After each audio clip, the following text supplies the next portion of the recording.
वालेकुम दोस्तों, उम्मीद करता हूँ खैर आफियत से होंगे और अच्छे से ट्रेडिंग सीख रहे होंगे। मेरा नाम सैयद शुजात हुसैन बुखारी है और आप देख रहे हैं बुखारी फॉरेक्स एकेडमी का free forex trading basic course. दोस्तों, आज का हमारा टॉपिक है स्प्रेड। आज हम जानेंगे स्प्रेड के बारे में। भाइयों, जब भी आप अपने ट्रेडिंग ऐप ओपन करते हो तो आपको दो प्राइसेस शो होती हैं, एक आस्क प्राइस और एक bid price. Ask means buying price और बिड मींस सेलिंग प्राइस।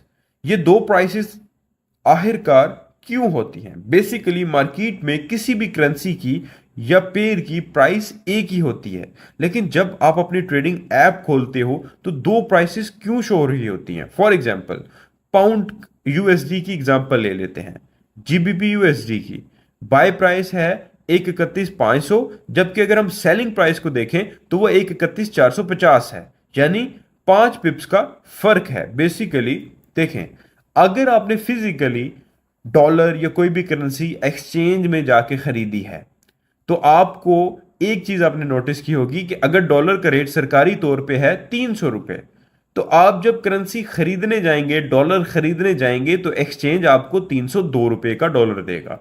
लेकिन जब आप डॉलर को बेचने जाएंगे तो एक्सचेंज आपसे 2 रुपए सस्ता यानी 298 का डॉलर लेगा। तो अब ये जो बीच का डिफरेंस है, ये उस एक्सचेंज का कमीशन होता है। सरकारी रेट तो एक ही है, तो 2 रुपए ज्यादा और कम बेसिकली जो एक्सचेंज है उसने कमीशन कमाना होता है। इसी तरीके से ये जो 5 पिप्स का डिफरेंस है, ये ब्रोकर का कमीशन है जो पर लॉट पर ट्रेड आपसे चार्ज होता है। आपने एक चीज नोटिस की होगी कि जब भी आप ट्रेड स्टार्ट करते हैं तो वो बेसिकली चंद सेंट लॉस में स्टार्ट होती है। यही चीज है जिसको आप कमीशन या स्प्रेड कहते हैं। मैं मजीद एलैबोरेट करता हूं, बाइंग प्राइस सेलिंग प्राइस से ज्यादा होगी, यानी जब भी ब्रोकर के अंदर किसी भी पेयर के अंदर कोई भी आप बाई की ट्रेड लेंगे तो वो पेयर आपको चंद पिप्स महंगा मिलेगा, और जब आप सेलिंग के वक्त सेलिंग करेंगे, सेल की ट्रेड लेंगे, तो ब्रोकर आपसे 5 पिप्स या चंद पिप्स सस्ता लेगा। यहां पे डॉलर्स में हम बात नहीं करेंगे, पिप्स में बात करेंगे। अब आप लॉट बड़ी लगाएंगे तो ब्रोकर को कमीशन ज्यादा बचेगा। स्प्रेड को आप अपनी ट्रेडिंग ऐप के अंदर देख सकते हैं, मोस्टली चंद पिप्स का या उससे भी कम होता है। आइए ट्रेडिंग ऐप में चलते हैं। जैसे कि ट्रेडिंग ऐप है एनजेडी यूएसडी का पेयर शो हो रहा होगा आपके पास, या काफ़ी करेंसी पेयर शो हो रहे होंगे। तो ज़्यादातर जो पेयर्स ट्रेड होते हैं जीबीपी जेपीवाई या यूरो यूएसडी, या मोस्टली करेंसी पेयर्स ट्रेड होते हैं। यहाँ पे आपको स्प्रेड नज़र आ रहा होगा कहाँ पे? अब देखें, जैसे मैं यहाँ पे सबसे जो ज़्यादा पेयर ट्रेड होता है वो यूरो यूएसडी है, लेकिन यहाँ पे कोई भी पेयर की एग्जांपल ले लेते हैं। ये AUD JPY है जिसकी हमने आगे ट्रेड ली है, या इससे नीचे है यूरो CHF, इसको अब हम ट्रेड करते हैं। अब इसका स्प्रेड शो हो रहा है 1.3 बिल्कुल दरमियान के अंदर। आपके लिए मैं मेंशन भी कर दूंगा कि कहां पे शो हो रहा है। जिधर यूरो CHF का नाम लिखा है, बाइंग और सेलिंग बटन है, इन बटन्स के दरमियान में एस लिखा हुआ है, और एस के आगे लिखा हुआ है 1.3। 1.3 का मतलब है कि इस पेयर के ऊपर आप जब ट्रेड लगाएंगे तो 1.3 पिप्स का स्प्रेड कटेगा। आइए ट्रेड लगा के देखते हैं। अब मैं लगाता हूं 1 स्टैंडर्ड लॉट यूरो CHF के ऊपर, ठीक है, और चलता हूं पोजीशंस के ऊपर।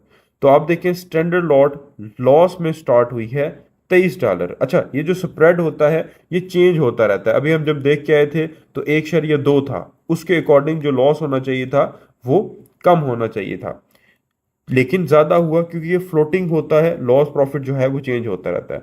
अब चलते हैं यूरो यूएसडी के ऊपर। तो यूरो यूएसडी का पेयर सेलेक्ट करते हैं, ये किया।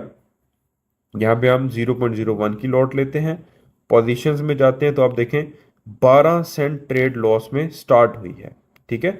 12 सेंट आपकी ट्रेड लॉस में स्टार्ट हुई है, तो ये ब्रोकर ने आपसे कमीशन स्प्रेड काट लिया, जो कि चेंज होता रहता है, फिक्स नहीं होता।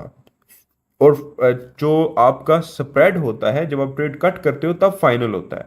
जब तक आपकी ट्रेड ओपन है, फर्ज करें ब्रोकर ने स्टार्ट में चंद पिप्स काट लिया, तो अब स्प्रेड अगर बढ़ेगा तो मजीद उसमें वो ऐड करके काट लेगा। हाँ, जब आपने ट्रेड बंद की तो वो ट्रेड फाइनल होगी, ब्रोकर का जो भी स्प्रेड जो कमीशन मिला बना वो उसके पास चला जाएगा। तो ये थ्योरी है स्प्रेड की। आज की असाइनमेंट में आपने एक्सप्लेन करना है कि स्प्रेड क्या चीज है, किन दो प्राइसेस की डिफरेंस का नाम स्प्रेड है।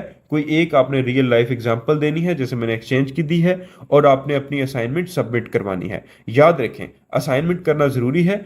असाइनमेंट के अंदर एक तो आपने थ्योरेटिकल स्प्रेड को एक्सप्लेन करना है, दूसरा आपने ट्रेड्स लगा के भी बताना है कि मैंने ये इस पेयर में ट्रेड की है और मेरा इतना स्प्रेड इस पेयर के अंदर कटा है। That's it. क्योंकि प्रैक्टिकली असाइनमेंट्स का आपको फायदा होगा ना कि थ्योरेटिकल असाइनमेंट्स का। दुआ में याद रखिएगा।